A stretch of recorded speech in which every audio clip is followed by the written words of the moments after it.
You want to wind me up this weekend. Describe the Saints' Day being celebrated tomorrow as St. Patty's Day. That's Patty with a T for terribly wrong. It's not the act of abbreviating that irks me, though. It's the culturally misguided way it's done. Patrick is, after all, the anglicised form of the Irish name Padraig. And so the shortened name St. Paddy's Day, with a D for diminutive, is widely accepted. As one writer put it, it won't cause a stir if you use it at a pub, but probably stick to the full name at church. No one is quite sure how we got from Paddy to Patty beyond the difficulty in hearing the names. But given that Patty is typically associated with the feminine name Patricia, it is entirely out of place to commemorate Ireland's patron saint. Now, depending on who you talk to, the name of the festivities is a minor issue. An Irish priest made headlines a few years back with a call for fewer pints and more piety. And certainly, the day has become a raucous celebration of all things Irish, including and perhaps especially a pint of stout. But it has somewhat lost a sense of the man for who it is all named. And significantly, it overlooks his faith.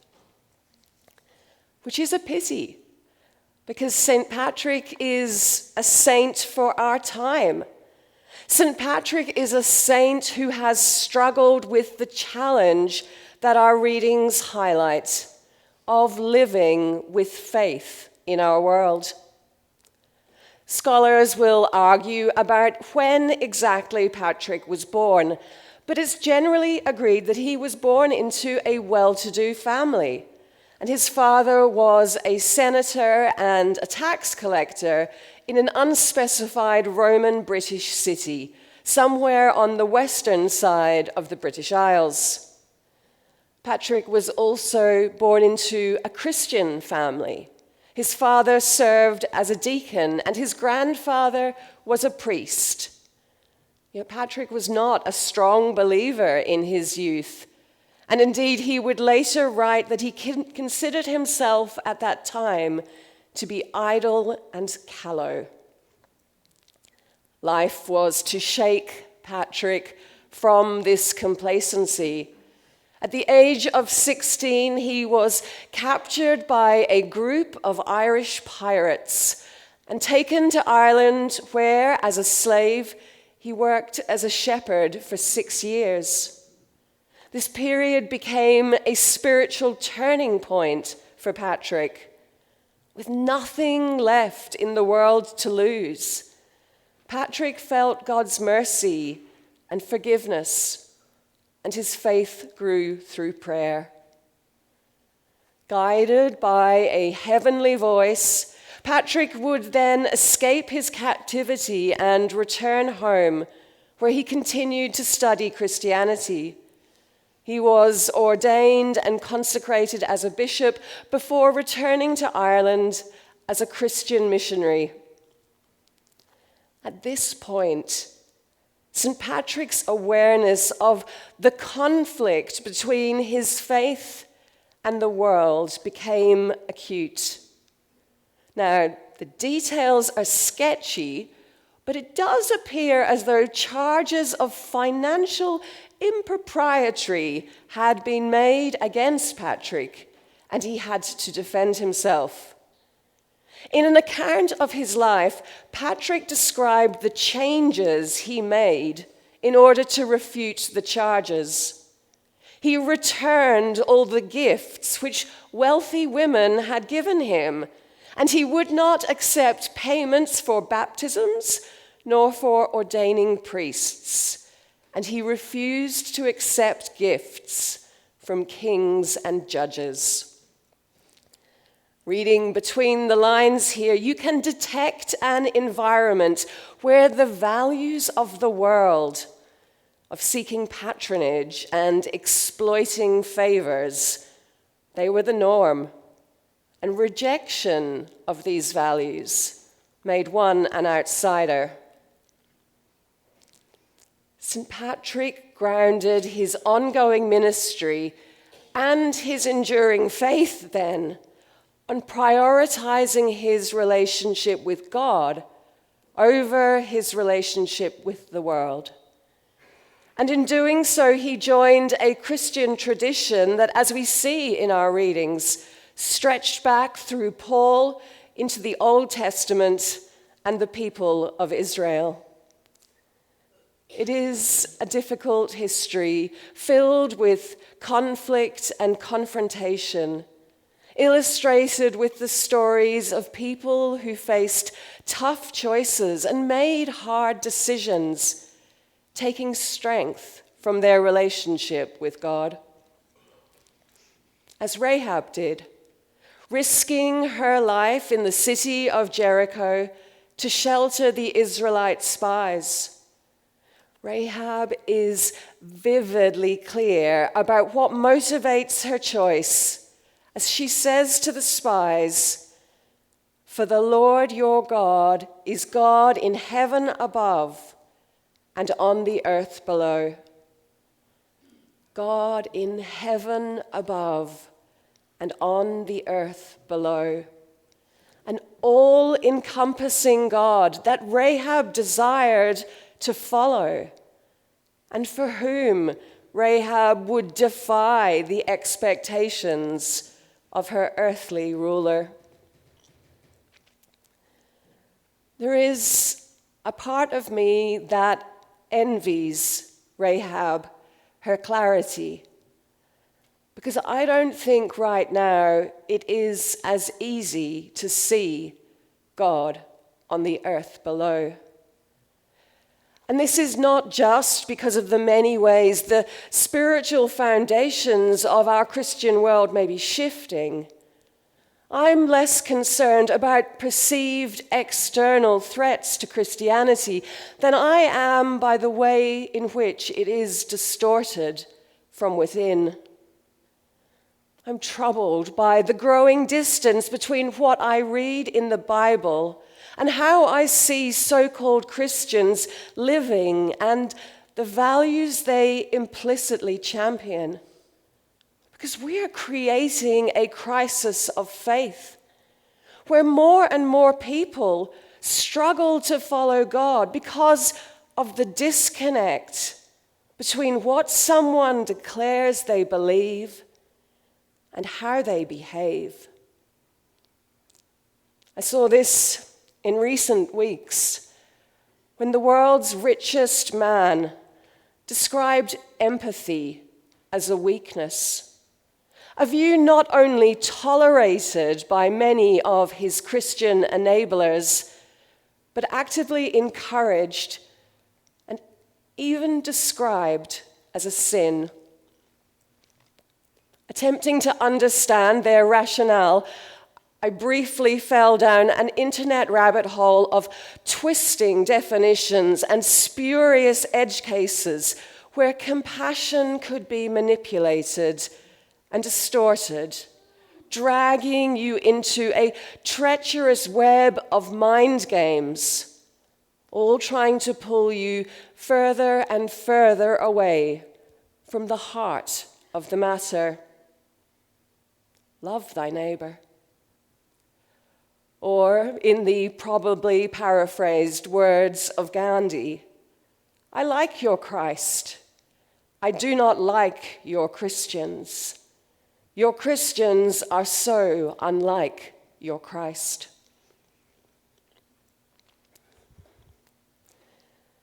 It is a mercy then for us that as Christians, we have a God who understands this, who recognizes how hard it is for us to be like Christ, and who offers us repentance and renewed relationship.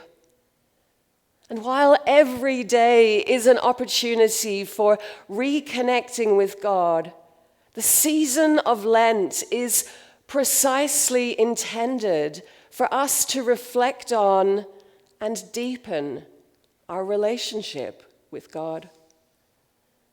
In particular, it is a time to reassess our relationship with God and the world. And so as we re-examine how we want our lives to reflect our faith, we can draw encouragement from the way in which God's presence rescued Rahab's heart so that Rahab could rescue God's people.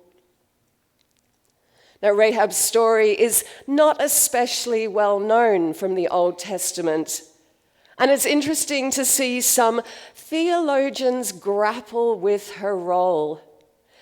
The events we heard this morning are a key part of the journey of the Israelites to reach their promised land. Without Rahab's intervention, that mission would have failed.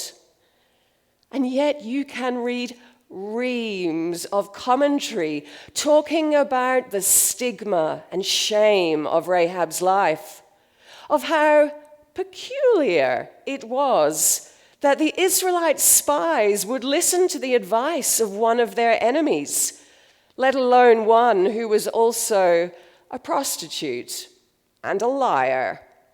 Oh, and a woman. There are undertones in all of this of the Pharisee in Jesus' time who prayed his thanks for not being like other people, thieves, rogues, adulterers, or even a tax collector. And we should remember that Jesus was scathing in his response to this. For all who exalt themselves will be humbled, but all who humble themselves will be exalted. So even as we give thanks that God is in the business of saving sinners, let's not diminish Rahab. Let's not emphasize her status or disparage her as the lowest of the low. Let's instead celebrate that no one is outside God's love. That though society judged Rahab then and now, God did not. Let's recognize and celebrate that God is a God of mercy, that God rescued Rahab's heart so that she could show mercy.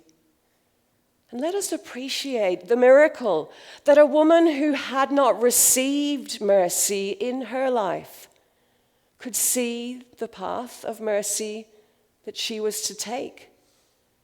That in her interactions with the spies, with only their promise to go on, and they, the enemy, the invaders, and men, she protected them and showed them the mercy of her faith. The mercy of faith. The mercy of being loved unconditionally and accepted wholeheartedly, even when we fall short of the way God would have us live. Of being forgiven and forever shown a path back to Jesus, even when we have wandered. We are blessed with the mercy of faith. And from this blessing, we are called to deepen our relationship with God through acts of faith and mercy.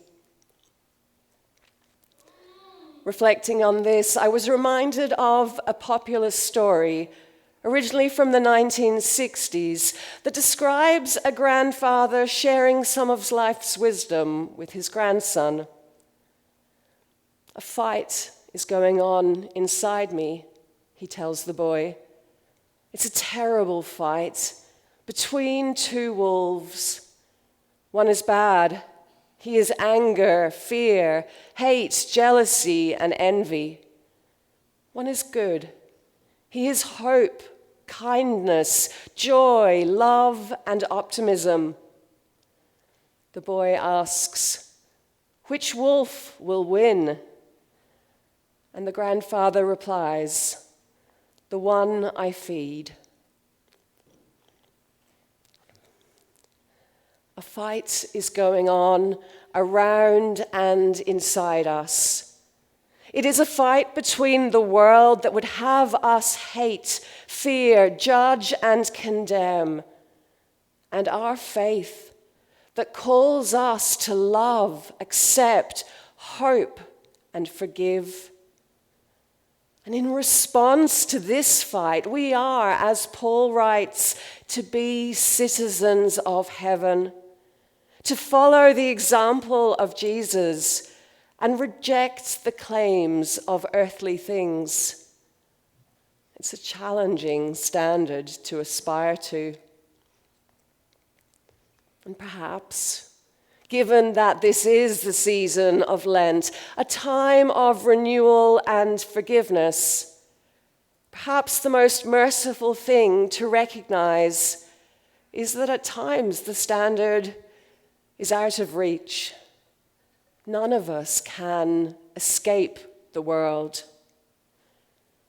But if we can't always be Christ-like in what we do, then I want to encourage us to be Rahab-like, to recognize the problems of our world and to seek a better way, to look for hope in times of despair, and to extend mercy even when we have not received it, and to always live in awareness of the presence and love of God. Dorcas embodies the mercy of faith. She lives in Wales, where she is an active volunteer in her church. And one of several projects that she participated in was the homeless ministry that her congregation initiated. It was a challenging ministry, to say the least. All the values of the world cried out that such people could not be trusted. And when other churches inquired about the success of the effort, no one counted the number of people kept off the streets or out of prison. All anyone outside wanted to measure was the number of souls saved. It was an impossible standard to meet. No one on the outside wanted to measure the number of people who felt welcomed and accepted and known. And yet that was where the ministry made the greatest difference. There and in the hearts of the volunteers. As one volunteer later wrote, "As we welcomed homeless people, we began to see the world through their eyes and through the eyes of other excluded and often invisible people of our world. We started to be aware of the way in which fears and prejudices can often be expressed as reasonable norms by the strongest voices in society." This tension was to come to a head when the project was seeking a permanent facility so that they could remain open all day. Proposals had been made to the local council twice, and twice they had been turned down, driven by concerns from potential neighbours. For the third proposal, Dorcas was to speak on behalf of the congregation.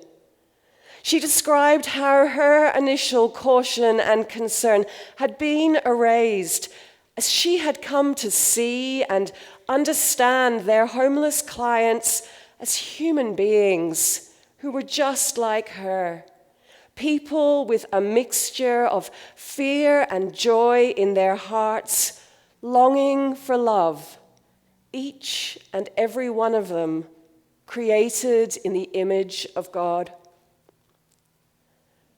Dorcas's words radiated with the accepting love of God, and they prompted a member of the council to stand and speak in response.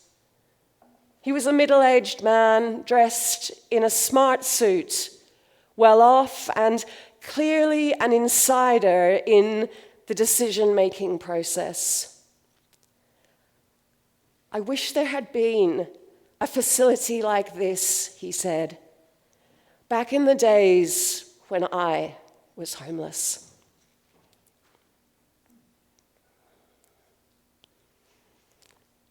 Redemption, renewal, the opportunity to be seen for who we are in our hearts, to be affirmed as worthy and beloved. In God, we are given that mercy every day. It is ours to affirm and to proclaim and to share.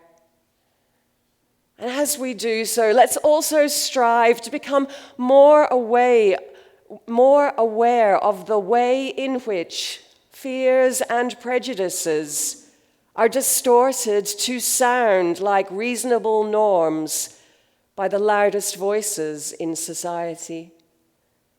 Let's be aware of the claims of earthly powers, especially when they contradict the love of God. And let us open ourselves to having God rescue our hearts, perhaps so that we could even rescue another. For we all need to experience the mercy of faith, and faith in God's mercy, the God who loves us kindly and faithfully from heaven above and on earth below. Thanks be to God.